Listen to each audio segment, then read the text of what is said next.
কেন রাসূলের জন্য প্রেম ভালোবাসা? বলেন আপনি দাঁড়ান, আমি ভিতরে প্রবেশ করি, দেখি কোন বৃদ্ধ সাপ আছে কিনা। হযরত আবু বকর ভিতরে প্রবেশ করার পর তিনি দেখতে পেলেন অনেকগুলা গর্ত, গুহার মধ্যে সাপের গর্ত, বিভিন্ন গর্ত। তিনি তার নিজের জামাটাকে তিনি ছিঁড়ে ফেললেন, ছিঁড়ে ওই গর্তগুলার মুখের মধ্যে ওই জামাগুলাকে আপনার একটা একটা করে দিয়া দিলেন। সুবহানাল্লাহ।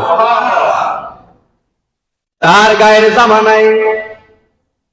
এই মুহূর্তে একটা গর্ত বাকি রয়ে গেল, তার জামা শেষ হয়ে গেছে। এখন কি করবেন? ওই গর্তটা তিনি ওই ছিদ্রটাকে তিনি বন্ধ করতে পারলেন না।